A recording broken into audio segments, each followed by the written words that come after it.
calme du président en exercice de l'Union africaine face à la montée de la tension entre le Rwanda et la République démocratique du Congo. Les deux pays formulent des griefs l'un contre l'autre. La diplomatie sénégalaise s'active pour une solution politico-diplomatique. Elles ont un goût de plus en plus prononcé pour les boissons alcoolisées. Oui, la gente féminine au Mali ne s'en prive plus. Tous les prétextes sont d'ailleurs bons pour y goûter, mais attention, l'alcool ne connaît pas de sexe et ses méfaits restent les mêmes aussi bien pour les hommes que pour les femmes.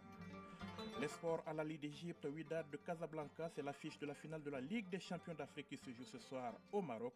Ici au Mali, l'actualité des sports, c'est la 26e journée du championnat national. Le match au sommet a vu le Guiliba AC s'imposer hier face au stade malien de Bamako, 2-0. Mesdames, Messieurs, bonjour. Un système intégré de gestion des agents des fonctions publiques de l'État et des collectivités, c'est la toute nouvelle arme trouvée par les autorités de la transition pour maîtriser les effectifs de la fonction publique, mais aussi et surtout la masse salariale. Le système a été lancé, vous le savez, la semaine dernière à Koulouba par le président de la transition, chef de l'État. Il permettra notamment de corriger les dysfonctionnements constatés dans la gestion des ressources humaines. Je vous propose d'écouter Mamadou Kounta. Il est le porte-parole du comité d'exécution de ce projet. Au téléphone de Ibrahim Traoré, il nous dit comment cela va se passer concrètement. Après le lancement, les activités qui sont programmées concernent la conception et le développement de l'application qui va être effectuée par des compétences maliennes et avec des gestionnaires, donc des informaticiens du Mali et des gestionnaires des ressources humaines. Et ensuite, il y aura le recensement des effectifs, donc au niveau de la fonction publique de l'État comme au niveau de la fonction publique des collectivités, par les différents services en charge de la gestion des ressources humaines. Pour cela, déjà, à partir de ce lundi, il a envisagé une rencontre du comité technique présidé par le SIGAL du ministère de la Refondation, avec l'ensemble des gestionnaires de la République, des gestionnaires des ressources humaines, notamment les directions des ressources humaines, sectorielles et les directions des ressources humaines, mais aussi ceux des institutions de la République. À la suite de cela, il s'agit effectivement de dérouler le plan d'activité avec ces différents cadres afin que chacun sache à quoi s'en tenir. Donc cette activité sera suivie de l'intégration des données du RAVEC, de la fonction publique de l'État et des collectivités, parce que la grosse difficulté, c'est qu'il n'y a pas d'interconnexion entre les différentes bases de données. Donc l'objectif à terme, c'est d'arriver effectivement d'abord à actualiser cette situation, mais aussi à connecter cela avec la base de données de RAVEC pour intégrer les données biométriques afin de pouvoir déceler effectivement les cas d'irrégularité. Ensuite, il y aura l'enrôlement des agents dans la base de données et à la fin du processus, il y aura la production de cartes qui commence en juin 2023. Et combien tout cela va coûter et ça va durer combien de temps ce projet? Le projet a commencé en mai 2022 et prend fin en juillet 2023. Le financement est entièrement pris en charge par le budget national.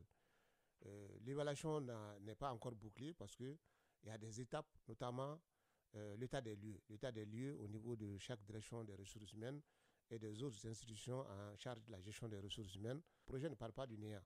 Il s'agit de partir de l'existant qui est à capitaliser et à compléter aux besoins. Donc c'est à partir de là qu'on saura avec précision qu'est-ce qu'il y a comme dépenses relatives effectivement à la mise en œuvre de ce projet. Cette décision ne peut pas aller sans une remise en cause des uns et des autres. Donc chacun, au niveau où il se trouve, doit accepter de se remettre en cause, de se départir effectivement, en tout cas des attitudes et aptitudes qui ne sont pas, en tout cas, propices pour faire avancer, en tout cas, notre projet. Et donc, nous comptons sur l'engagement patriotique de tous les acteurs, mais de toute la population. À la fin, ce qui va arriver, de pouvoir effectivement réaliser des économies sur le budget de l'État et des collectivités. Et qui va permettre effectivement de pouvoir s'attaquer aux sous-emplois que nous connaissons dans le pays. Il n'y a pas de famille aujourd'hui où il n'y a pas de jeunes diplômés. En tout cas, au moins un jeune diplômé sans emploi. Mamadou Kounta, le porte-parole du comité d'exécution du projet de système intégré de gestion des agents des fonctions publiques de l'État et des collectivités. C'était hier dans le 13h dimanche avec Ibrahim Traoré. Il est 7h05 à Frigiadi, à 45 km de la capitale guinéenne, et nous parlons à présent du coton malien qui s'exporte malgré la crise. En ces temps d'embargo, il s'exporte notamment par la Mauritanie, mais aussi par la République sœur de Guinée. C'est dans ce cadre qu'une délégation malienne séjourne actuellement à Conakry. Elle a pu visiter les magasins magasins des entrepôts maliens en Guinée, les Emagui, magasins situés justement dans la localité de Frigiadi. Conakry, correspondance de Goufana Traoré. Bâtis sur une superficie de 5 hectares, ces magasins des entrepôts de Mali en Guinée et Magui accueilleront le coton malien en transit dans ces pays. Des locaux qui offrent une opportunité à la CMDT de se munir de plus de garanties pour la réussite de l'opération d'évacuation du coton malien par le port de Conakry. Cheikh Tidiane Doucouré, DGA de la CMDT. Ce sont des magasins qui sont aptes à recevoir vraiment le coton malien de par leur conception, de par les infrastructures de sécurité qui ont d'ailleurs fait l'objet de vérification et de contrôle par les équipes techniques. Nous espérons plus aussi les compagnies d'assurance qui nous accompagnent. Ces magasins des Emagui constituent aussi une aubaine pour le partenaire turc Alport qui a en charge la gestion du port de Conakry et pour qui Frigiadi peut constituer un recours au cas où ses capacités de stockage dans les magasins du port de Conakry sont dépassées. Ousmane Savané, directeur adjoint de Alport. Alport a mis en place des dispositifs de stockage et des équipements de pointe pour mener à bien cette opération. Des parcs ont été aménagés pour les camions maliens et des magasins de stockage ont été aussi élaborés. Tout ça pour accompagner le coton malien et pour veiller à ce que le Mali ne ressente pas cette sanction injuste de la CEDEAO. Les Maliens de Guinée ainsi que le personnel de l'ambassade du Mali en Guinée assurent qu'ils ne ménageront aucun effort pour la dynamisation du corridor Bamako-Conakry. Mohamed Siribé, président des Maliens résidant en Guinée. Il s'agit aujourd'hui de montrer à la face du monde, à la face des Maliens, à la face des Guinéens, que le port de Conakry est réellement le port naturel du Mali. L'opération d'évacuation du coton de la CMDT par le corridor Bamako-Conakry démarre sous de bons auspices. Conakry, Dougoufana Traoré, Abdussalam Bambara pour l'ORTM. 7h08 dans l'actualité hors de nos frontières, le président sénégalais, président en exercice de l'Union africaine, a exprimé hier sa grave préoccupation face à la montée de la tension entre le Rwanda et la République démocratique du Congo. Macky Sall appelle les deux pays au calme et au dialogue. Samedi, le Rwanda a affirmé que 2 de ses soldats étaient retenus en captivité après leur enlèvement par des rebelles en RDC. De son côté, Kinshasa accuse son voisin d'attaque sur son sol. Si le calme est revenu ce matin, hier, les combats entre l'armée congolaise soutenue par les casques bleus et le mouvement rebelle du M23 se sont déroulés au nord d'Nkoma, dans le territoire de Rutshuru, dans la zone frontalière du Rwanda. Ce pays est accusé par Kinshasa de soutenir le M23. Le chef de la diplomatie sénégalaise affirme avoir bon espoir d'arriver au moins à ce que les armes se taisent en attendant une solution politico-diplomatique.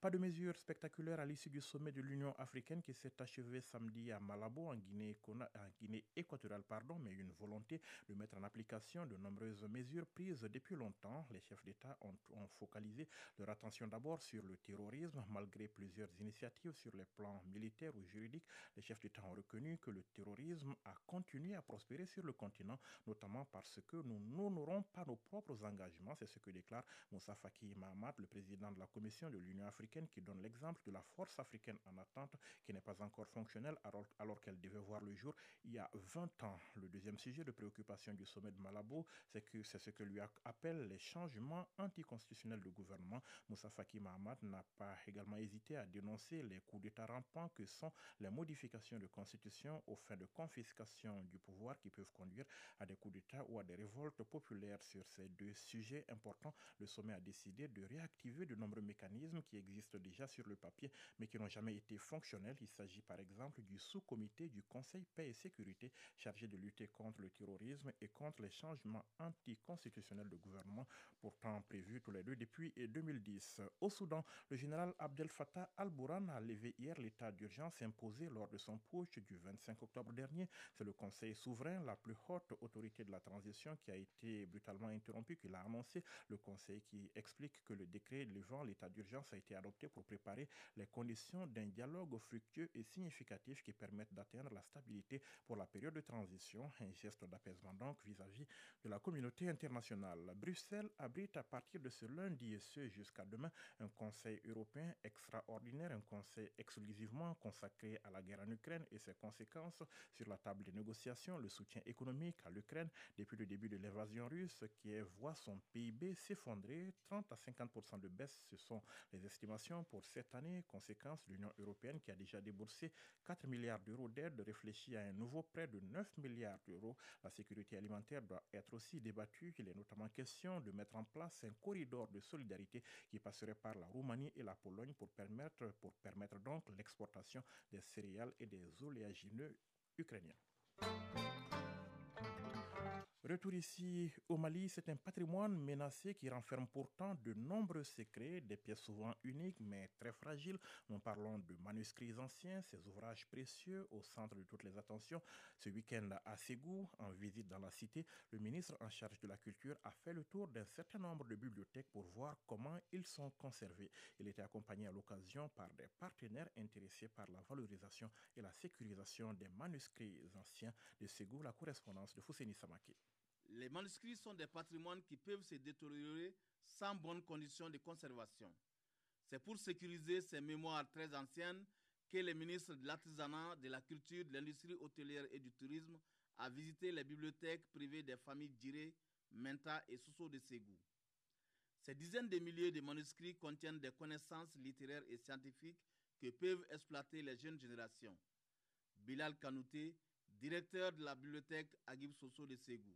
La bibliothèque Sosso des manuscrits contient en son sein près de 4500 manuscrits qui traitent diverses matières telles la grammaire, le vocabulaire, les mathématiques, les sciences naturelles, la médecine, la théologie, la jurisprudence et la monographie. Dr Abdelkader Aïdara, directeur exécutif de l'ONG Savama. Chaque fois qu'on a l'autorité de notre pays à côté de nous, on a plus de courage et d'énergie pour continuer ce qu'on a commencé.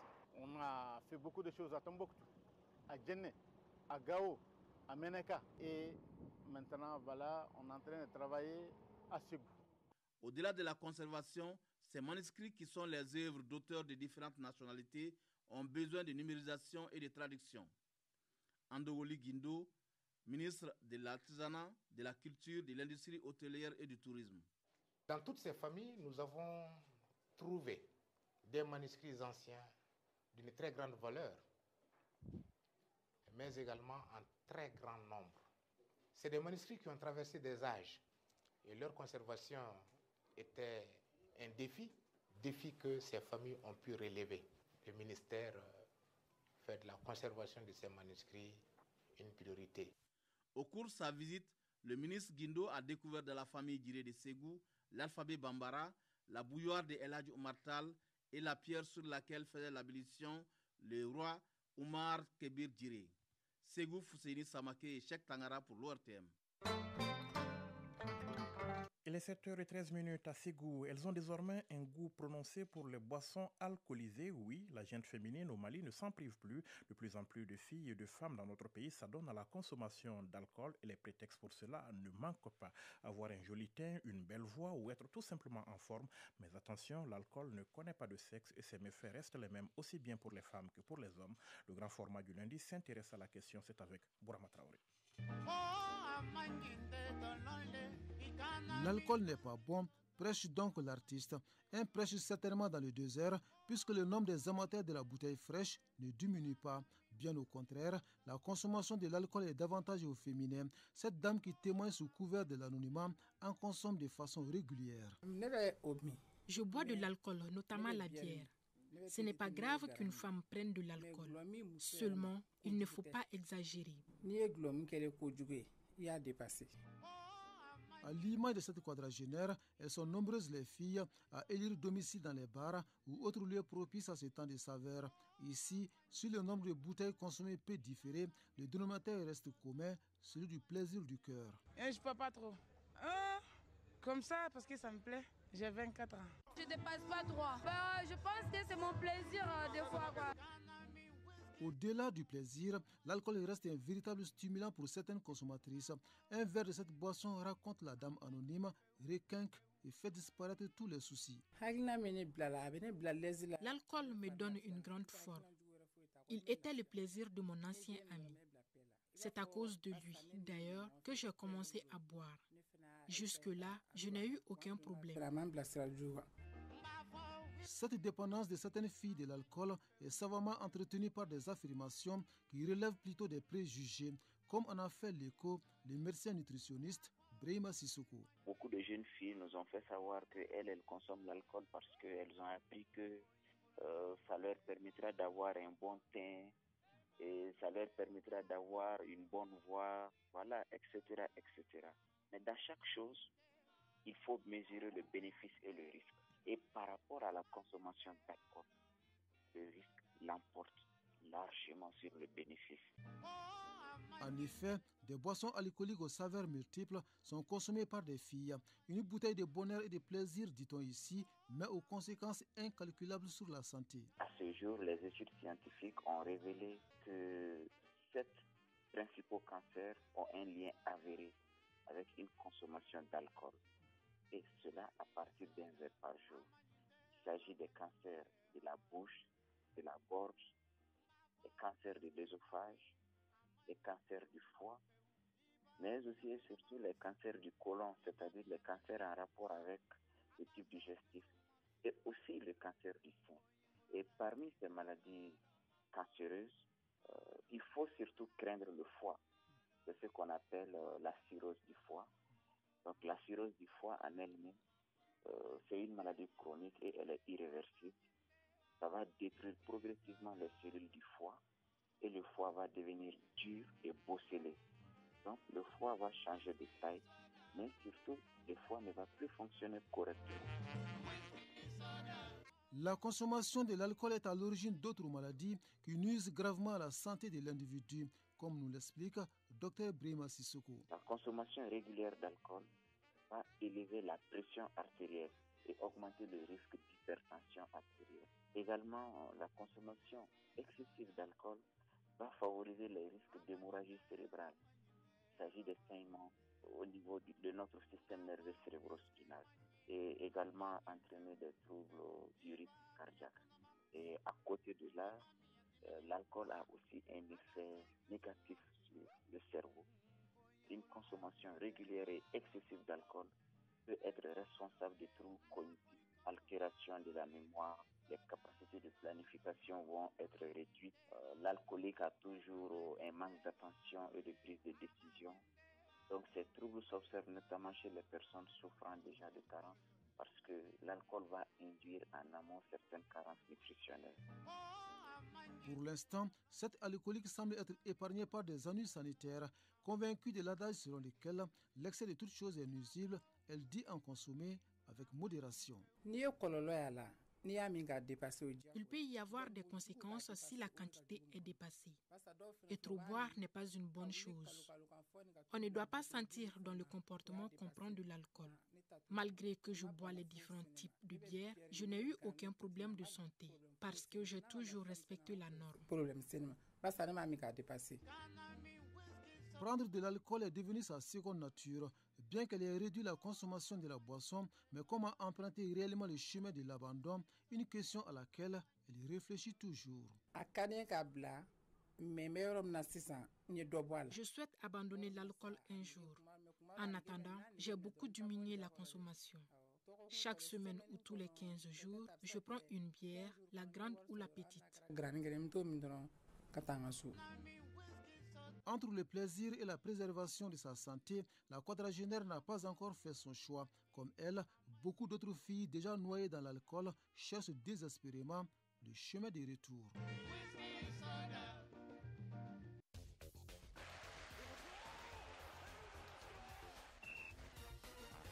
Pas d'alcool en tout cas sur les terrains de sport. L'actualité des sports sur le continent, c'est la finale de la Ligue des champions qui oppose ce soir au Maroc le double tenant du titre, le national Al Ahly d'Égypte au Wydad de Casablanca. L'actualité des sports, c'est aussi sur le plan national la fin de la 26e journée du championnat national de Ligue 1. Le duel au sommet entre le stade malien de Bamako et le Gueliba AC a tourné à l'avantage des Rouges de RMA Kono. Score final 2-0. Idrissa Kamara. Le duel au sommet entre le Stade malien de Bamako et les Djoliba, c'est tant attendu par le public bamakois, a tourné à l'avantage des Rouges de RMA Kono. Contrairement aux précédentes rencontres entre les deux poids lourds du football malien, la passion ne l'a pas emporté sur le spectacle, tant et si bien que les deux protagonistes ont, dès l'entame de la rencontre, affiché leurs ambitions. Les Rouges, il s'agissait de renforcer leur domination à la tête du championnat national. Quant aux Blancs, il s'agissait plutôt de réduire substantiellement leur retard de 6 points sur leur grand rival du jour. Victoire de l'équipe de RMA Kono sur le score de 2-0. Avec 48 points contre 39 à leur malheureux adversaire du jour, les Rouges sont plus que jamais candidats à un possible sacre, derrière lequel ils courent depuis tant d'années. Quant au Stade malien de Bamako, c'est l'année blanche qui se profile à l'horizon. Le reste des résultats de la 26e journée du championnat national. LC bat à somme 1-0. Les 11 créateurs de Bamako subissent la loi de l'Union sportive de Bougouba et qui les a battus 1-0. L'AS Real de Bamako et l'AS Bagaridjan ont fait match nul 1-1. La FE a dominé l'IFAS 1-0. Black Star de Baralabougou, c'est Goulonvla 0 but partout à l'issue des 90 minutes. USC Kita domine d'une courte tête 2-1 Yélin Olympique. Alors, la dernière rencontre de la 26e journée du championnat national de football a opposé l'AS Police à l'AS Douane, victoire des policiers 1-0. Et quant à la finale de la Ligue des champions africaine, cette finale aura bel et bien lieu au stade de Mohamed V de Casablanca. S'estimant lésé par la décision de la Confédération africaine de football CAF, c'est la domiciliation de cette finale au Maroc très tardivement, lorsque les demi-finales allées avaient été déjà jouées.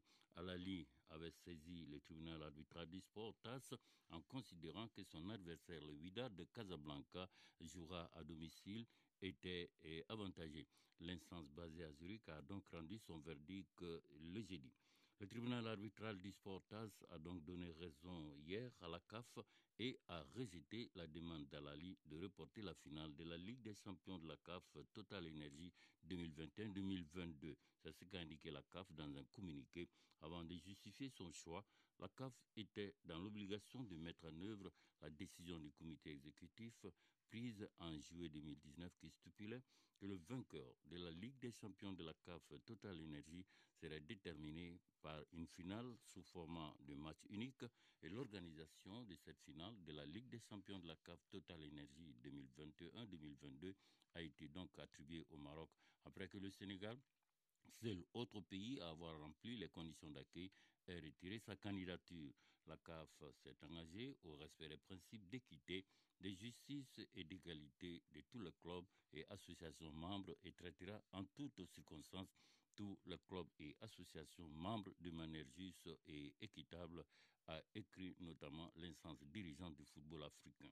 C'est donc au stade Mohamed V de Casablanca que se jouera cet après-midi la finale de la Ligue des champions d'Afrique opposant Al-Ali d'Égypte au Wydad de Casablanca.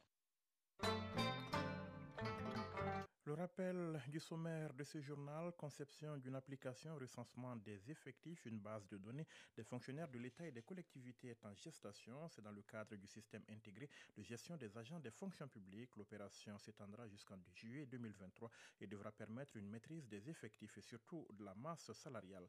Dans l'actualité également, l'appel au calme du président en exercice de l'Union africaine face à la montée de la tension entre le Rwanda et la République démocratique du Congo. Les deux pays formulent des griefs l'un contre l'autre. La diplomatie sénégalaise s'active pour une solution politico-diplomatique. Elles ont un goût de plus en plus prononcé pour les boissons alcoolisées. Oui, la gente féminine au Mali ne s'en prive plus. Tous les prétextes sont d'ailleurs bons pour y goûter, mais attention, l'alcool ne connaît pas de sexe et ses méfaits restent les mêmes aussi bien pour les hommes que pour les femmes. Et puis les sports, à la Ligue d'Égypte, 8 dates de Casablanca, c'est l'affiche de la finale de la Ligue des champions d'Afrique qui se joue ce soir au Maroc, ici au Mali. L'actualité des sports, c'est la 26e journée du championnat national. Le match au sommet a vu le Djoliba assez s'imposer hier face au stade malien de Bamako, 2-1. à 0. Il est 7h passé de 25 minutes dans la capitale. C'est la fin de ce journal. Réalisation, coordination, Ousmane Daou, mise en onde, Mamadou Diallo, présentation, Yaya Konaté.